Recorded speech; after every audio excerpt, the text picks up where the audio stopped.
Bonjour à tous, ici Kay, respect robustesse, morituri, des salutantes. Alors bonjour à tous, tout d'abord, voilà, je me permets de faire cette vidéo justement pour un contenu pour débutants autant que anciens joueurs se remettant à Yu-Gi-Oh! Donc une petite vidéo explicative, FAQ, rappel pour des règles, le déroulement d'une partie, voilà, avec tout ce qui a pu changer entre les différentes méthodes d'invocation de l'extra deck, pendule, le déroulement d'une partie, les conditions sine qua non aux conditions de remport d'une victoire. Donc voilà, je sais effectivement aussi que c'est pas forcément la première vidéo du genre qui a pu être faite, sûrement la énième. Donc vous me direz ce que vous en penserez. Moi par rapport à ça, je vais vous livrer mon interprétation. Petite vidéo sympa. Et petit aparté, pas piquer des hannetons. Si ça vous plaît, tout le contenu que je peux faire de toute façon, là je suis en train de faire en ce moment des decks profils, je continue à faire de l'opening, peut-être d'autres types de contenus qui arriveront. Donc si vous pouvez negate ce petit pouce bleu, vous abonner et partager la vidéo, ça m'aiderait beaucoup. Je vous en remercie d'avance. La suite dans le contenu.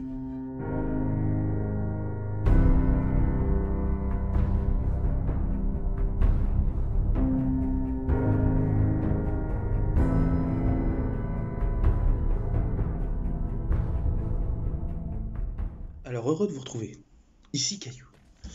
Aujourd'hui, on va parler des règles de Yu-Gi-Oh! Des règles de Yu-Gi-Oh! Mais du Master Duel, c'est-à-dire des règles classiques de Yu-Gi-Oh! Pas de Speed Duel. Donc à partir de là, je suis obligé de revenir justement sur la genèse de l'œuvre, qui est justement le manga de Kazuki Takahashi. Et au départ, le personnage de Yugi va résoudre le puzzle du Millennium, mais va passer par plusieurs phases où ça va plus être l'histoire qu'il cherche et le jeu des ombres. Enfin voilà, ça va être même un personnage un peu sombre, Yugi. Et arrive un moment où justement ça va passer par le jeu de cartes et où là l'histoire va se dérouler et tourner justement autour de ce fameux jeu de cartes qui aujourd'hui fleurit encore. Donc voilà l'histoire du royaume des duellistes, tout ça. Bref, à partir de là, aujourd'hui, il y a des règles qui ont pu évoluer, le terrain qui a pu évoluer aussi. Donc tout ça, je vais vous l'expliquer étape par étape. Alors, premièrement, le duel va se dérouler comment? Ça va se dérouler le plus généralement entre deux joueurs. Après, ça peut se jouer entre deux joueurs d'un côté et deux joueurs de l'autre. Ou trois joueurs, ou après c'est vous qui voyez entre amis. À partir de là, ça suit quand même des règles très spécifiques. On va dire que dans les tournois officiels, il y a des listes de cartes qu'on appelle les ban lists qui évoluent au fil des ans et qui nous permettent de jouer des cartes en temps d'exemplaires ou de ne pas pouvoir les jouer. Ça, je verrai ça plus tard avec vous. Bref, sans rentrer dans ce détail-là, on va dire un peu compliqué pour aborder le sujet. De notre côté comme de votre côté, on va avoir un terrain similaire à celui-là. Similaire à celui-là dans le sens où vous, de votre côté, vous allez avoir des emplacements que vous voyez d'ailleurs sur le terrain. Ici, la zone pour poser, donc tout à droite, pour poser votre paquet de cartes, votre main deck. Cette zone-là, cette zone-là, cette zone-là, on va l'expliquer après. Mais ici, on va compter 1, 2, 3, 4, 5 zones monstres et 1, 2, 3, 4, 5 zones magie. En expliquant plus tard que ces deux zones-là sont très spécifiques aussi maintenant. Bref, à partir de là, votre paquet de cartes donc étant ici. Pareil pour votre adversaire, vous allez décider, alors soit par pierre-feuille-ciseaux, soit par un jeu de pièces pile ou face pour savoir l'ordre, qui va être déterminant pour la suite du duel. Vous, donc celui qui va commencer, admettons que ce soit vous, vous allez piocher 5 cartes. 1, 2, 3, 4 et 5. Ces 5 cartes vont être votre main. Et suivant les cartes que vous allez pouvoir les jouer d'une façon spécifique. Dans Yu-Gi-Oh! Il existe 3 types de cartes, en gros. Les cartes monstres, en voilà une. Les cartes magie. Donc les cartes monstres vont être jaune, marron, et après d'autres couleurs qui concerneront l'extra deck que je vous parlais tout à l'heure. Les cartes magie sont de plusieurs types aussi, je vais vous l'expliquer aussi tout à l'heure. Donc sont vertes et se posent justement dans l'emplacement, les 5 emplacements magie, admettons ici. Et les monstres se posent ici, mais ont aussi des manières à respecter, on va dire, pour leur invocation. Et il existe aussi, troisième type de carte, des cartes pièges. Donc là, je vous montre le cylindre magique, donc somme toute assez classique. Voilà, et qui lui aussi se pose ici, sauf que quand vous allez les poser, vous allez avoir le choix, donc les magies, soit de ne pas les activer tout de suite, mais de les mettre dans un emplacement, et de pouvoir les jouer sur le tour de l'adversaire selon le type de carte que vous avez. On va rentrer dans le détail après. Les cartes pièges, par contre, elles, auront comme particularité de d'abord être posées sur votre tour, et ensuite d'être activées sur votre tour ou sur le tour de l'adversaire. Donc aujourd'hui, on les considère un peu lentes, parce qu'il faut quand même un tour d'activation. Bref. Et après, pour les monstres. Pour les monstres, il en existe de plusieurs types. Il y a les monstres donc normaux. Les monstres normaux, par exemple, le dragon blanc aux yeux bleus, carte très classique, qui est donc à 8 étoiles. Les 8 étoiles, en fait, si vous voulez, vous pouvez pas le poser directement. Il vous faut soit une méthode d'invocation via une carte magie ou piège, soit 2 sacrifices. C'est-à-dire que pour un monstre à 5-6 étoiles, il vous faut un sacrifice. Au-delà de 6 étoiles, c'est 2 sacrifices. Donc voilà. Voilà. Et il y a des cartes qui permettent, pour certaines cartes, comme le dragon blanc, qui est vraiment un type de jeu, qui permet cette invocation, voilà, sans rentrer dans les détails. Ensuite, pour les monstres, on va avoir ce qu'on appelle des monstres rituels. Donc c'est des cartes bleu clair. Ces monstres rituels-là, par exemple, s'invoquent avec une carte magie rituelle. Donc ça, je vais vous l'expliquer aussi. Et ces monstres-là se posent en respectant les conditions de la magie rituelle. Donc voilà, ça c'est un autre type de monstre. Et après, on va avoir les monstres justement dits de l'extra deck. Alors l'extra deck, ça va être une pile d'une quinzaine de cartes dont vous allez vous servir dans la partie. Dans la partie, justement, vous allez remplir certaines conditions et vous allez pouvoir les invoquer. Donc il va y avoir certains types de cartes par rapport à ça, je vous expliquerai ça après. Donc, vous allez commencer la partie, vous avez votre tas de cartes, vous avez pioché, ça on va mettre ça de côté parce que ça n'a rien à voir, c'était juste pour expliquer. Donc vous avez pioché, vous allez démarrer à 8000 points. 8000 points de vie, votre adversaire 8000 points de vie. Votre but à vous, ça va être de réduire les points de vie, les life points, à 0. Donc, soit par dommage de combat, soit par dommage d'effet de carte, en fait. Ce qu'on appelle, ça va être le terme qui va être le plus souvent utilisé, ça va être le burn. Burn les points de vie de son adversaire, c'est réduire ses points de vie par dommage d'effet. Donc ça va être listé sur la carte. Voilà, enfin, c'est une stratégie très spécifique. Voilà, le jeu de cartes Yu-Gi-Oh! Suivant des stratégies que vous montez. Selon le paquet de cartes que vous aurez monté avec 1, 2 ou 3 stratégies, voire une seule, et selon le nombre de cartes et le nombre d'exemplaires de cartes que vous avez mis, il va plus ou moins tourner. On va alors utiliser aussi le terme de brique. Une brique, ça va être des cartes qui vont être en trop d'exemplaires dans votre main et dont vous n'allez pas pouvoir vous servir tout de suite. Donc, ce qui est assez embêtant. Donc voilà. Ou alors, justement, soit en réduisant les 8000 points de vie à 0, par effet, par dommage, ou avec des cartes très spécifiques, comme par exemple Exodia, que je vais vous afficher à l'écran.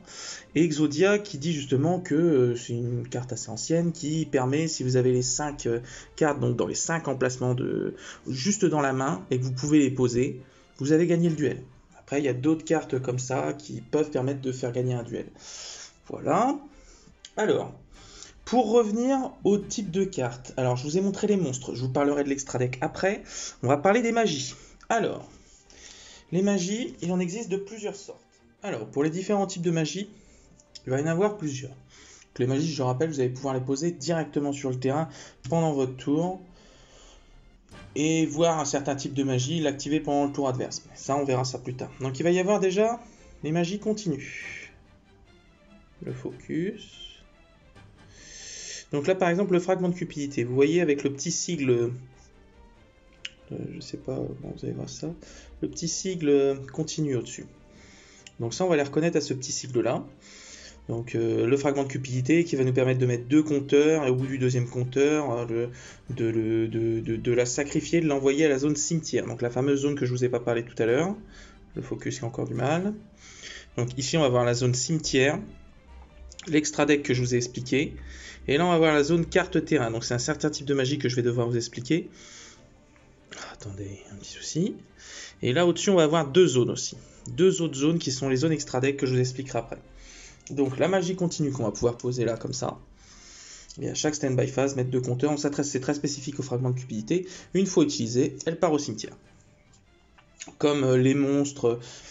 Donc voilà, cette carte-là par exemple, canon ondulatoire, qui fait partie justement des cartes burn qu'on parlait tout à l'heure, car à chaque main phase, donc durant votre main phase, vous pouvez envoyer cette carte face recto au cimetière, infliger 1000 points de dommage à votre adversaire pour chacune de vos stand-by phases qui sont passées depuis que cette carte a été activée.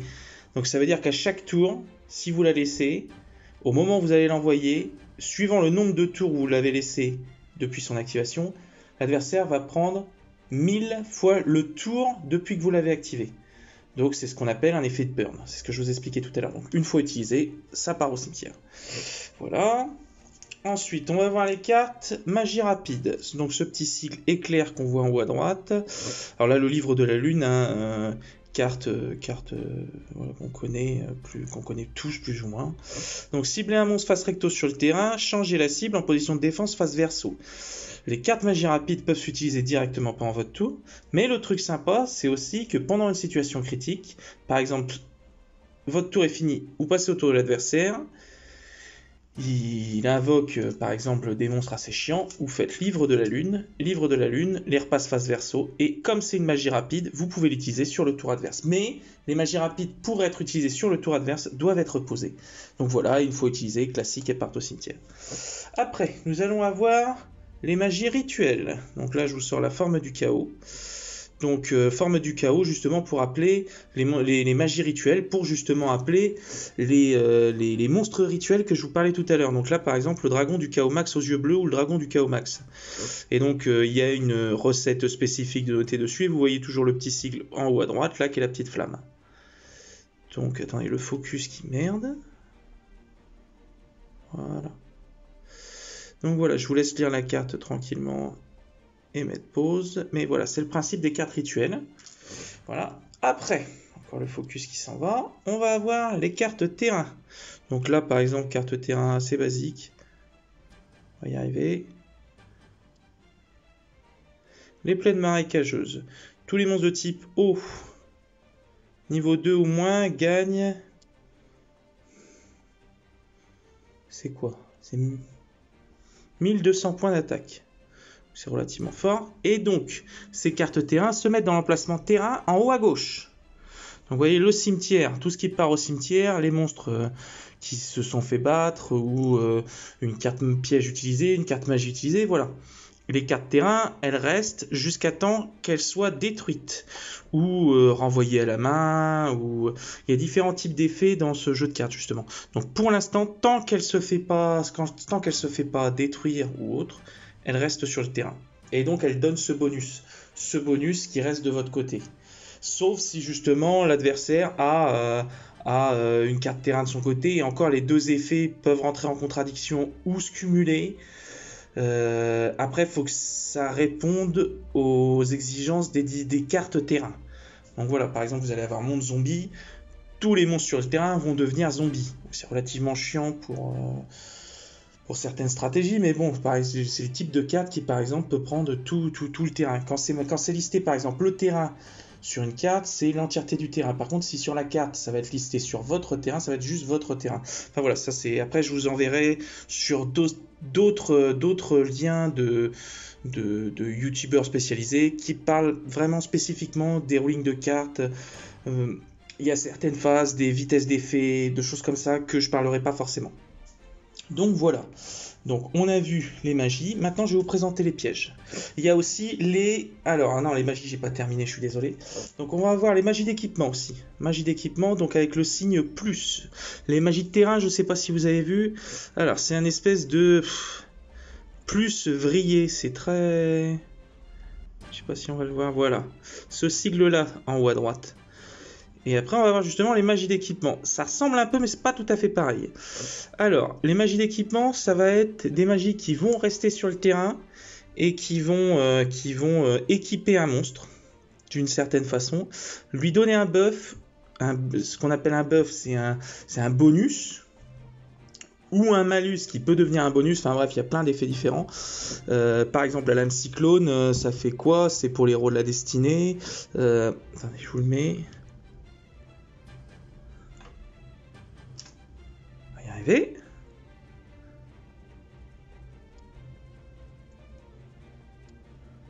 Purée. Voilà. Équipable uniquement un monstre héros de la destinée si l'attaque détruisait une carte magie ou piège sur le terrain à la fin de la damage step. Donc voilà, ça je vous l'expliquerai, les phases du tour, je vous l'explique après. Donc ça c'est les cartes équipement. Voilà. Et après on va voir les magies normales. Alors les magies normales, il n'y a justement pas de sigle en haut à droite. Donc ça va être aussi des effets et elles vont pas rester sur le terrain. Une fois leur utilisation faite, elles vont partir au cimetière. Donc pareil pour les cartes d'équipement, elles restent jusqu'à temps qu'elles sont équipées le plus souvent et après elles partent au cimetière. De toute façon, une fois son utilisation faite, la carte part au cimetière, à part si c'est listé que ça va être retiré du jeu. Parce que au-delà du cimetière, vos cartes peuvent être bannies. Donc c'est le plus souvent en haut à droite, au-dessus du cimetière. Et donc il y a des effets avec le bannissement, il y a des decks, on va parler d'archétypes à ce moment-là, où c'est des cartes qui vont fonctionner ensemble, et il y a donc des archétypes de decks que vous pouvez monter, qui fonctionnent les cartes fonctionnent entre elles, et il y en a certains, ça peut avantager d'être banni, où ils se servent du bannissement, où ils bannissent, où le bannissement fait du plus pour eux, quoi. Alors que pour la plupart du temps, c'est vrai que le bannissement, la plupart des decks ont du mal à s'en relever. C'est vrai que c'est le cimetière, on en joue, le bannissement, il y a quand même moins de decks qui jouent sur le bannissement que le cimetière. Enfin voilà. Voilà, on va pas rentrer plus dans ce débat-là. Ensuite, donc on va passer aux cartes pièges. Je parlais tout à l'heure. Donc les cartes pièges, il va y avoir seulement 3 types. On va voir les cartes pièges normales. Donc somme toute classique, cylindre magique. Si le focus veut bien se faire. Il est malade aujourd'hui le focus, hein?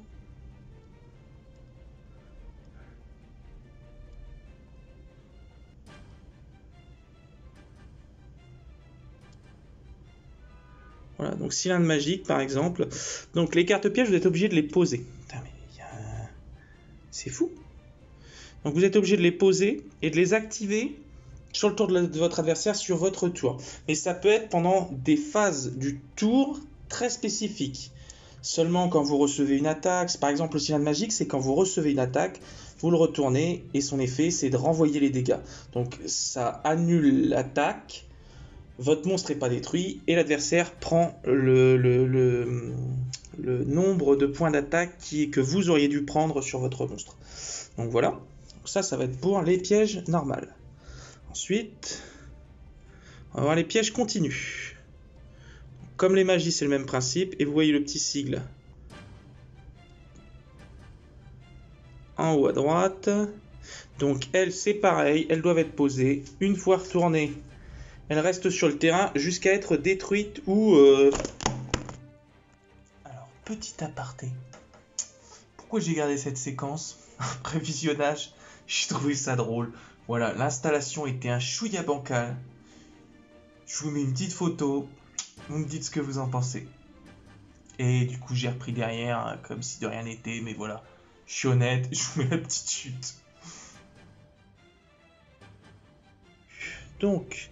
Là, par exemple, le décret royal, que le focus a encore du mal.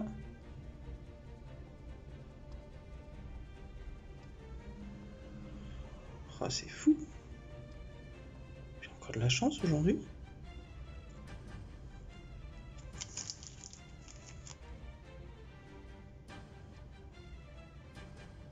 Mais je vous remercie de votre patience, parce que là, c'est complètement dingue. Hein ?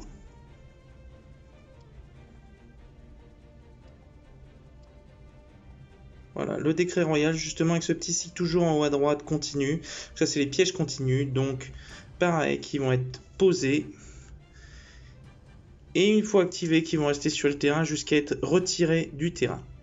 Donc détruits, bannis, ce que vous voulez. Et une fois utilisés, donc détruits ou retirés du terrain, partent au cimetière ou au bannissement. Enfin, voilà. Voilà. Et après, on va avoir justement les contre-pièges. Alors, les contre-pièges avec ce petit cycle de flèche en haut à droite, si vous voulez. De flèche qui va de droite à gauche. On va y arriver. Allez! Courage, petit focus. Voilà. Et justement, ces 4 contre-pièges, là, par exemple, les 7 outils du bandit, je paie 1000 points de vie et j'annule l'activation d'une carte piège et je la détruis.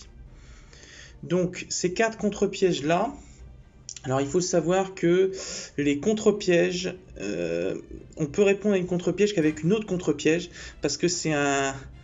Il y a des vitesses d'effet, en fait, dans Yu-Gi-Oh! Il y a des effets de monstres, des effets de magie, des effets de pièges, mais au-delà de ça, il va y avoir par exemple les cartes magie rapide sont ce qu'on appelle vitesse 2, les effets de monstres vitesse 2, et par exemple ça les contre-pièges ça va être vitesse 3.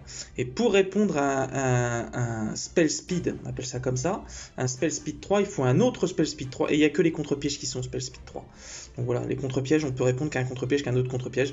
Pour les vitesses d'effet, je vous enverrai sur un autre site, sur un autre youtubeur, je vous mettrai les liens. Voilà, parce que c'est...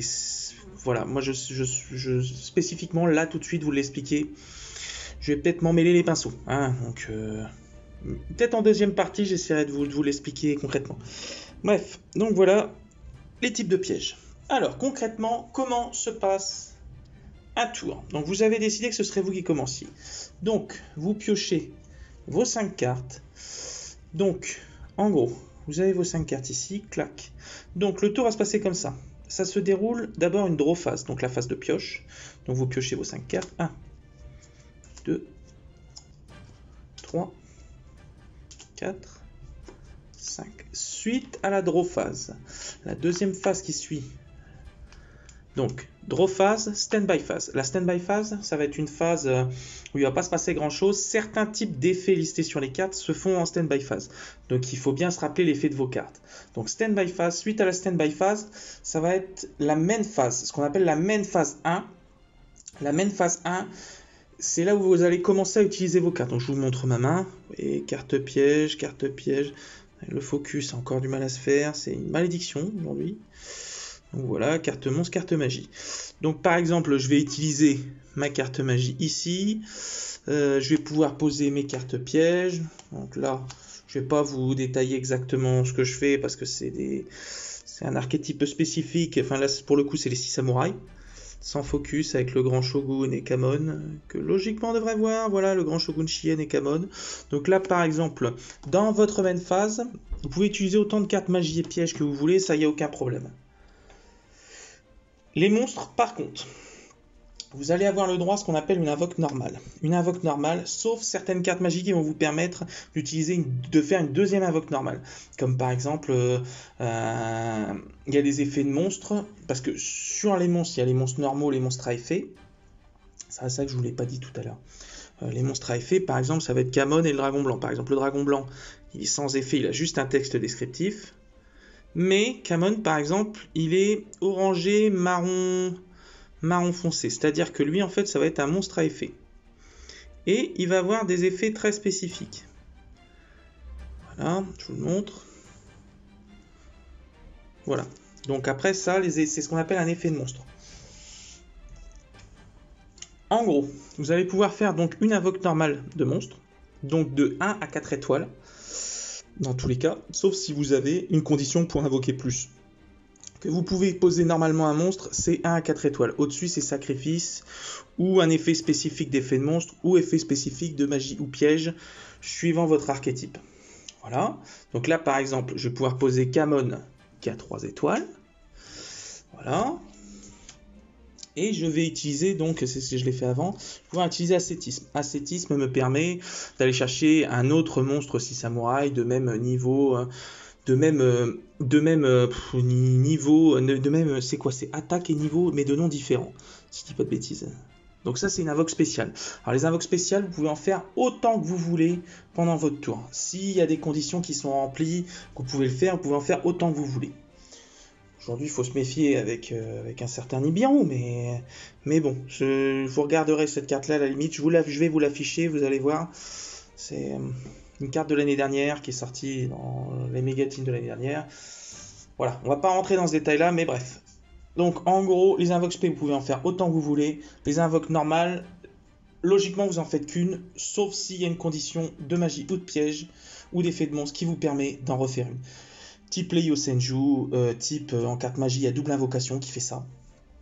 Donc voilà. Alors me revoilà, désolé de faire cette petite coupure, j'ai juste oublié un tout petit détail. Le tout petit détail, c'est que dans l'invoque normale ou l'invoque spé. Alors pour l'invoque normale, votre monstre, si vous voulez attaquer pendant la battle phase, il va falloir l'invoquer en position d'attaque. La position d'attaque est toujours dans ce sens-là, la position défense étant dans ce sens-là. Alors, si sur votre invoque normale, vous voulez le poser pour attaquer, il faut le poser dans ce sens-là, qu'il soit visible. Par contre, si vous voulez le poser en mode défense pour protéger votre monstre et ne pas révéler votre monstre à l'adversaire, ça va être comme ceci, face verso. Face recto, face verso. À partir de là, votre monstre en battle phase, il pourra attaquer. Et si jamais il est attaqué et qu'il est en mode défense, votre adversaire, il ne sait pas ce qu'il a en face. Et dans tous les cas, il sera juste détruit et vous ne perdrez pas des points de vie. Parce que comme ça, si vous avez un monstre qui est plus fort, type, je sais pas moi, le rituel le dragon du chaos max, en gros il va attaquer. Lui qui est à 4000, vous êtes à 1008, et donc dans ce cas de figure-là, vous allez perdre justement la soustraction de 4000 à 1008, donc ce qui fait 2002. Voilà, donc là vous allez perdre 2002. Alors que si vous aviez fait ça, vous ne seriez pas pris les dommages. Votre monstre aurait juste été détruit. Bon, hormis que là, l'effet de ce monstre-là est encore très spécifique. Il a mal choisi pour l'exemple. Parce que lui, il fait des dégâts perçants. C'est un effet qui fait qu'en fait, même si votre monstre est en mode défense, vous allez prendre les dégâts soustraits, malgré que logiquement, vous ne devriez pas les prendre. C'est le perce défense. En gros, ça s'appelle comme ça. Et lui, en plus, celui-là de rituel, il fait double perce défense. Donc, c'est-à-dire que là, vous auriez perdu... il a combien en défense? Il est à 500. Donc, 3500. Vous auriez perdu 7000 sur cette attaque. Donc oui, c'est énorme, c'est énorme. Là, c'est vrai que ça sauve pas par rapport à un monstre comme ça. Mais pour protéger quand vous avez rien en main, le plus ça se fait plus beaucoup parce que maintenant les decks sont très rapides. Mais vous pouvez poser en mode défense. Par contre, que vous posiez en mode attaque ou en mode défense, une fois posé, vous pourrez changer sa position de combat seulement le tour d'après. Donc admettons je pose en mode attaque, ça va être le tour de l'adversaire après, vous ne pourrez pas le rechanger, il faudra attendre votre tour. C'est pour ça que pour être safe et si vous n'avez rien ou juste pour bluffer, vous pouvez mettre en mode défense. Voilà. Par rapport à justement ce que j'ai abordé par rapport au point d'attaque, donc je ne vais pas prendre l'effet du chaos max, je vais prendre le dragon blanc qui est à côté. Donc admettons il y a le dragon blanc en face qui a 3000, lui à 1008. Donc là effectivement, si c'est vous qui attaquez, vous allez vous détruire sur lui, donc vous allez prendre 1200, lui il va rester là. Par contre, si c'est lui qui attaque, il vous détruit, vous prenez 1200. Par contre, si c'est en mode défense, lui il va vous attaquer, vous allez juste perdre votre monstre. Et si jamais les deux monstres, bon c'est pas le cas, mais si par exemple j'avais un dragon blanc ici, deux dragons blancs, si les deux s'attaquent en mode attaque, les deux se détruisent automatiquement. C'est un suicide mutuel quoi si vous voulez. Donc voilà, juste pour vous expliquer cette petite nuance que je n'avais pas abordée. Voilà, je vous laisse sur la suite du contenu. Je rajoute aussi que l'invoque spé, si vous invoquez spé, donc comme je vous dis pendant le tour, vous pouvez invoquer spé autant de fois que vous voulez. Par contre, l'invoque spé, c'est toujours face recto. Que ce soit en mode défense ou en mode attaque, si vous allez invoquer 4 monstres en mode, admettons, enfin, plus les 6 samouraïs, c'est de l'invocation rapide. Donc en gros, vous allez poser plusieurs monstres 6 samouraïs, ce sera toujours, même si vous le posez en mode défense, ce sera défense face recto. Voilà, c'est la petite spécification de l'invoque spé. Voilà. Donc là, vous êtes en main phase 1. Suite à ça, donc là, vous allez pouvoir faire le ascétisme. Donc ascétisme à 1500, il faut que j'aille chercher Shinai. Donc, je vais invoquer Shinai. Voilà, il est détruit à la fin du tour, si je dis pas de bêtises. Donc là, pour l'instant, on va les laisser, on s'en fiche. Je fais pas du tout. D'ailleurs, j'ai mis mon paquet de cartes visible. Ça, c'est cool aussi, les erreurs. Bref, en gros, après la main phase 1 vient la battle phase. La battle phase, c'est la phase où vous allez attaquer. Donc, il va y avoir la déclaration d'attaque avec un monstre, avec votre deuxième monstre. Donc, déclaration d'attaque pendant la battle phase, durant l'attaque, le calcul de dommages et après le calcul des dommages. Il y a des effets qui se font à certaines étapes de la battle phase et certains effets que vous devrez déclarer à certaines étapes de la battle phase qui sont listés sur les cartes où il faut se renseigner un peu sur le ruling. Donc voilà. Après, vous allez passer en main phase 2. Donc la main phase 2, par exemple là, en battle phase, je vais avoir attaqué avec Kamon et Shinai. Donc j'aurais mis 3000 points, 1500 et 1500. Donc s'il n'y a rien pour répondre, il se prendra 3000 points de dommages. Donc il passera passer de 8000 à 5000. Main phase 2, je regarde si je peux faire quelque chose. Vous voyez, j'aurais pu faire quelque chose là, et ça aurait été plus intelligent. Mais là, je le fais pour vous montrer vraiment. Donc là, par exemple, j'ai un monstre qui s'appelle le Grand Shogun Shien. Et le focus encore, c'est la malédiction aujourd'hui. Hein.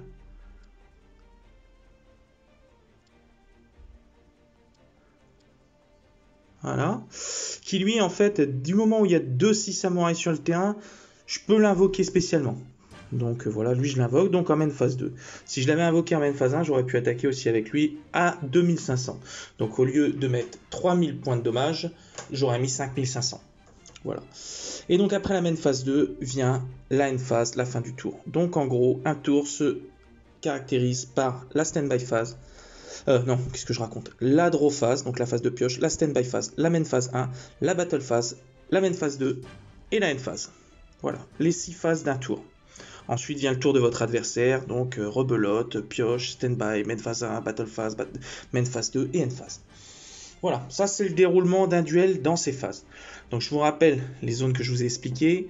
5 zones magie, 5 zones monstres, une zone cimetière, une zone du bannissement, votre emplacement de deck, votre emplacement d'extra deck que je vais expliquer après, et la carte terrain en haut à gauche. Donc voilà, donc je vous rejoins dans une deuxième partie pour vous expliquer l'extra deck. Rebonsoir à tous, c'est Caillou. Alors deuxième partie de la vidéo justement sur l'extra deck. Je vais essayer d'aborder aussi toute l'explication, alors très vite fait, sur les pendules et les spell speed. Donc alors très rapidement, on va commencer sur l'extra deck. Donc cette zone là tout à l'heure que je vous ai expliqué, dont vous pouviez vous servir au cours de la partie quand vous aurez la recette pour faire ce type de monstre. Donc c'est que des monstres de toute façon. Donc alors, on va commencer tout simplement par le début, par les cartes fusion. Donc, bon là on est toujours sur la deck 6 samouraï, hein, j'ai pas changé. Donc le 6 samouraï secret Ryan, qui lui il a juste besoin de 3 monstres 6 samouraïs d'attributs différents. Donc ça c'est sa recette. Donc logiquement, pour une carte fusion, il vous faut une carte polymérisation ou une carte qui permet de polymériser. Polymériser dans le jeu Yu-Gi-Oh! Le jeu de cartes Yu-Gi-Oh! Ça permet de fusionner 2 cartes ou 2 ou 3 cartes pour en faire justement un monstre fusion, d'où le nom. Il y a ce qui s'appelle, et c'est le cas de cette fusion, c'est-à-dire qu'en fait, c'est des contacts fusion. Les contacts fusion n'ont pas besoin de cartes pour les fusionner. Alors, il y a des archétypes qui sont que contact fusion, type bête gladiateur, type néospatien, et voilà, par exemple, Ryan, il est comme ça. Donc voilà, c'est spécifique, c'est mal choisi pour une fusion, mais bon, voilà, c'est le principe. Donc les monstres fusion, ils sont violets. Ensuite, on va avoir, suite à ça, je vais vous le poser là pour vous rappeler, on a eu après l'air synchro. Alors, les synchros, c'est un peu plus spécifique. C'est même, je pense, je trouve pour moi Enfin, faut prévoir le coup. Donc voilà, les cartes synchro, c'est les cartes monstres, c'est les monstres blancs de l'extra deck. Donc voilà, la carte est blanche. Bon là, c'est le 6 samouraï légendaire Chien, qui est magnifique au passage. J'adore les 6 samouraïs. Enfin bref, ça c'est un autre sujet. Je vous ferai peut-être un deck profil, un de ces 4. En gros, pour les synchros, il vous faut le plus souvent un syntoniseur, un monstre syntoniseur et un monstre non syntoniseur. Et il suffit d'avoir le même nombre d'étoiles. C'est-à-dire qu'il vous faut, par exemple, dans les 6 samouraïs, le monstre syntoniseur, c'est le Kagemusha, il a 2 ou 3 étoiles, je ne sais plus, tiens. Bonne question. Si je dis pas de bêtises, je vais vous le montrer d'ailleurs au passage. Je vais vous montrer le plus souvent, on fait l'ancien. Et le Kagemusha, parce que c'est le combo. C'est un ancien combo, mais après ça se fait toujours. Donc, avec la carte de tout à l'heure, ascétisme, vous voyez, ils sont du même niveau, enfin, ils ont le même nombre d'attaques, donc du coup, vous pouvez le faire par la carte magique que j'avais utilisée tout à l'heure. Et donc, en gros, Kagemusha, il est syntoniseur à 2 étoiles, et l'ancien, il est monstre normal à effet, mais de 3 étoiles. Donc, 3 étoiles plus 2 étoiles, et un syntoniseur. Du coup, vous pouvez synchro invoquer, ça fait 3, 4, 5 étoiles. Donc du coup, vous pouvez transformer le Kagemusha et l'ancien pour un total de 5 étoiles. Et avec un syntoniseur et un monstre non syntoniseur en 6 samouraïs chiennes. Donc voilà. Et vous le posez. Alors, ce que j'ai pas abordé, je le fais du coup à partir de la synchro. Les fusions et les synchros. On est passé en une nouvelle règle qui a été établie début avril, si je ne me trompe pas. On est passé en MR5. Donc en gros, maintenant, si vous voulez, il y a eu un nouveau type de monstre de l'extra deck qui est sorti dans, on va dire, la dernière ère de jeu, qui était les Links. Alors les Links, c'est les cartes bleues, je vais vous les montrer. Et en gros, pour, on va dire, équilibrer le jeu, on a fait en fait 2 zones. Au-dessus, ici et ici. Les zones extra deck. Les zones extra deck servent en fait, quand il y avait, enfin, du coup, pour guider les monstres de l'extra deck, il fallait un monstre lien ici, donc les cartes Link, les bleues là. Donc les poser une dans la zone extra deck, et en fait elles ont des zones, elles ont des flèches qui pointent sur elles, je vous montrerai. Et en fait ça vous dirige vers où vous pouvez poser vos cartes de l'extra deck. Donc admettons vous aviez une carte Link en haut, elle pointait ici, et ben vous pouviez poser un monstre de feu, un monstre de l'extra deck ici, donc fusion, synchro et X6 aussi que je vais vous présenter. Donc voilà. Donc aujourd'hui maintenant ça a plus lieu d'être. En gros cette zone extra deck elle va juste être pour les pendules qui... C'est très spécial aussi. Je vous expliquerai. Pour un certain type de pendule et pour les cartes Link toujours qui vont là-haut. Voilà. Les cartes liens, elles vont toujours dans l'extra deck. Après, quand les 2 zones sont libres, vous choisissez laquelle vous utilisez. Donc soit celle-là, soit celle-là. Et il peut y en avoir que 2. Après, les liens, vous pouvez les invoquer dans les zones pointées. Ça reste des zones... Enfin, on a des zones monstres, des zones main monstres, mais elles sont pointées, donc elles deviennent pas une zone extra deck, mais on peut invoquer sur ces zones parce qu'elles sont guidées par le lien. Donc voilà, enfin, il y avait tout un système avant, maintenant ça n'a plus lieu d'être. Voilà, c'est beaucoup plus simple pour plein d'autres decks et ça va être compliqué aussi pour tout ce qui est des decks qui permettent d'invoquer beaucoup de monstres très rapidement. Donc voilà, sans rentrer dans les détails, je vais arrêter de dire cette phrase. Donc voilà, les fusions, les synchros. Après, on va passer aux X6. Alors, les X6, c'est pareil, c'est l'ère juste après les synchros. Les X6, c'est les cartes noires. Donc les cartes monstres de l'extra deck noires.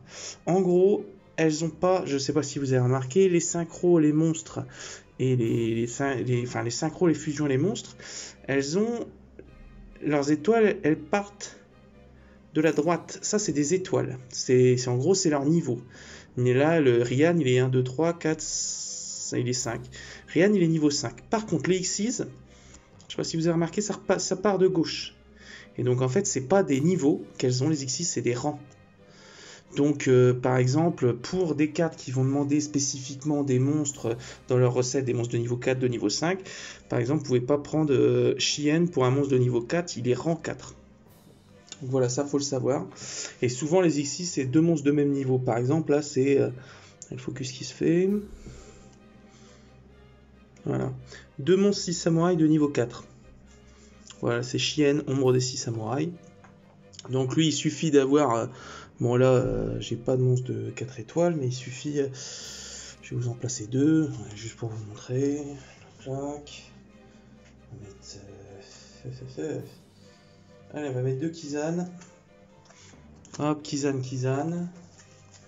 Hop, Kizan et Kizan étant deux monstres de niveau 4, en fait, on va les superposer. Là, c'est très spécifique aux Xyz, c'est-à-dire qu'en fait, les Xyz, leurs effets, vous voulez, c'est comme des cartouches qu'elles ont en fait. Les monstres mis pour former l'Xyz sont plus considérés en tant que monstres, mais considérés en tant que matériel.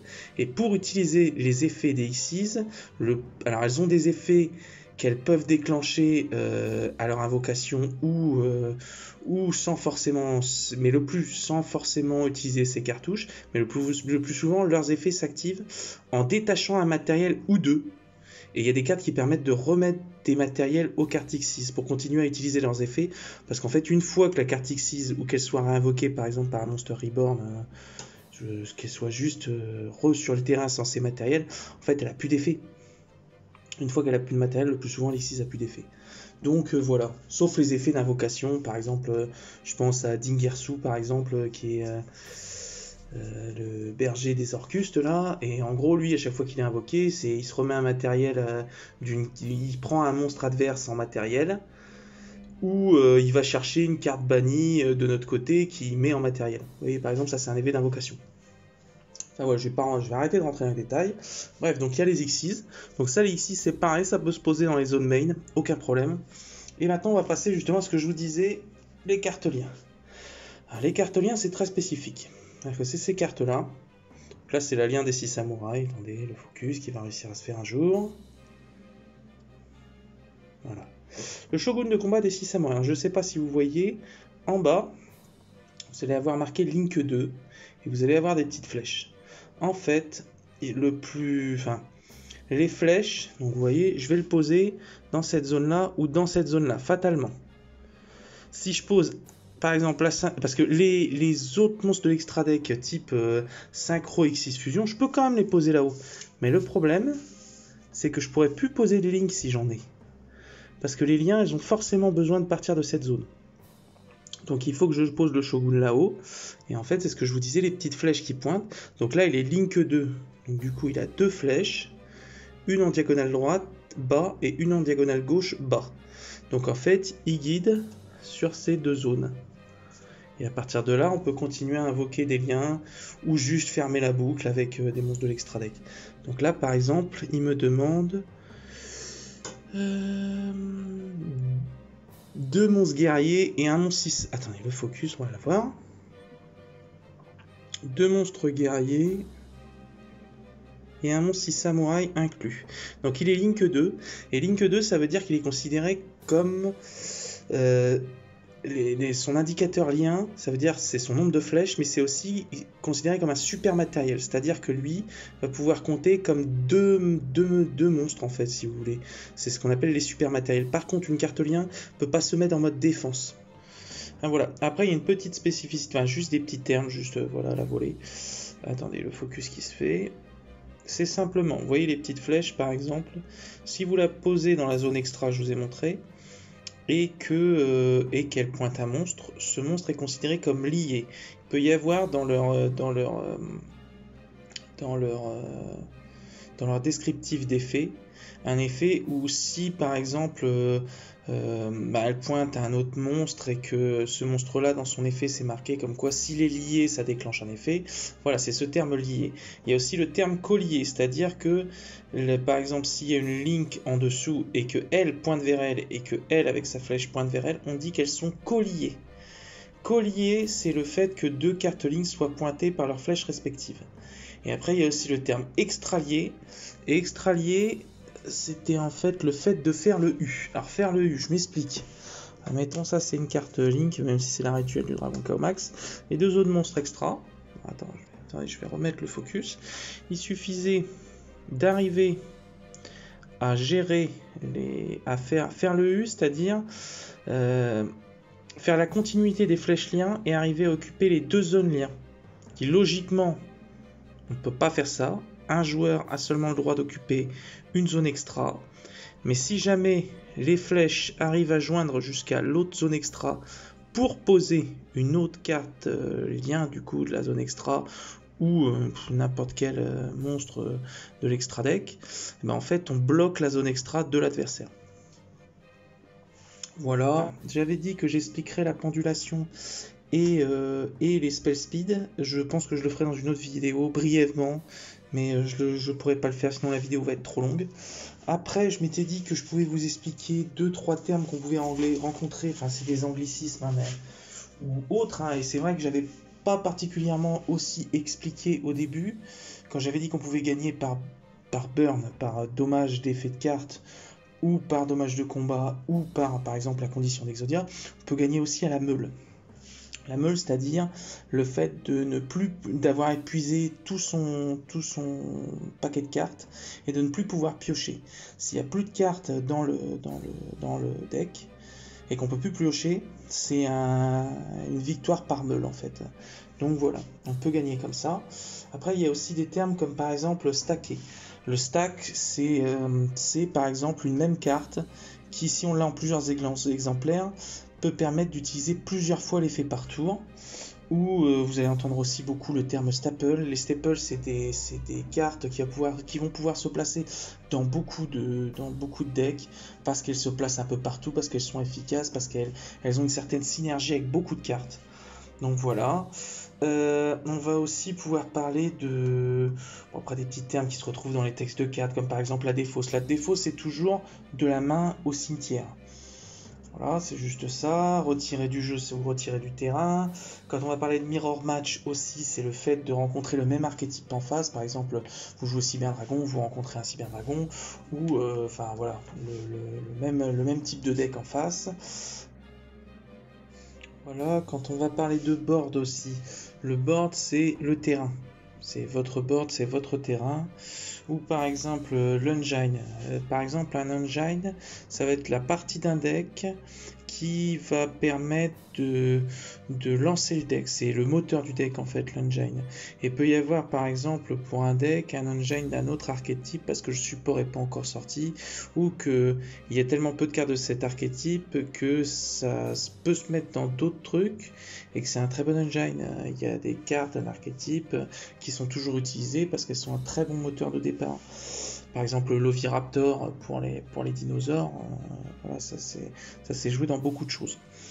Voilà, après on peut parler aussi de playset, par exemple dans un deck vous pouvez utiliser jusqu'à 3 exemplaires d'une carte, tout dépend si elle est limitée, semi-limitée ou interdite par rapport à la banlist que je vous ai parlé au début, et donc les trois exemplaires d'une même carte on appelle ça un playset. Voilà, c'est tout, c'est juste un anglicisme.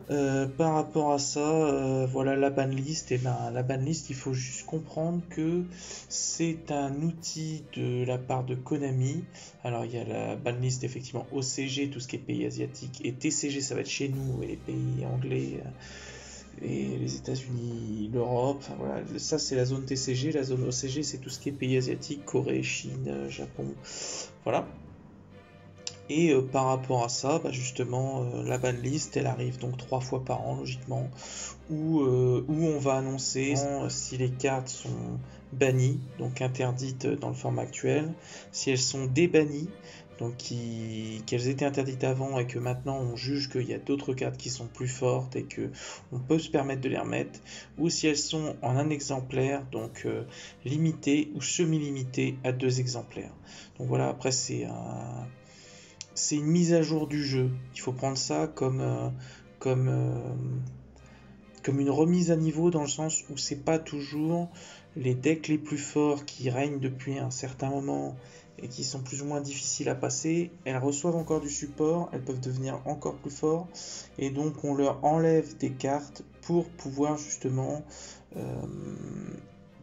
insérer de nouveaux archétypes qui sont sortis par Konami tous les ans, nous sort tous les ans pas mal d'archétypes. Cette année 2020 d'ailleurs, il y en a eu pas mal entre les guerriers anciens, les Ignisters, je pense à la patrouille des plumes, je pense au mégalithe, le deck rituel aussi, donc voilà, pas mal de choses. Ce genre de truc peut pas se développer si c'est toujours les mêmes decks qui règnent sur la méta actuelle, quoi.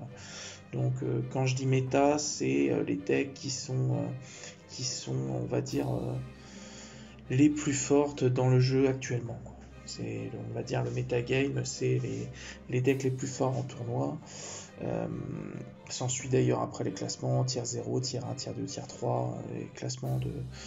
et les rogues qui sont plus ou moins les surprises qu'on peut retrouver en tournoi. Voilà, donc c'est tout pour le contenu. J'espère que ça vous a fait plaisir de pouvoir suivre cette vidéo un peu longue, je m'en excuse. Mais enfin voilà, donc je vous réserve de petites surprises pour une prochaine fois. Et prenez soin de vous et à bientôt.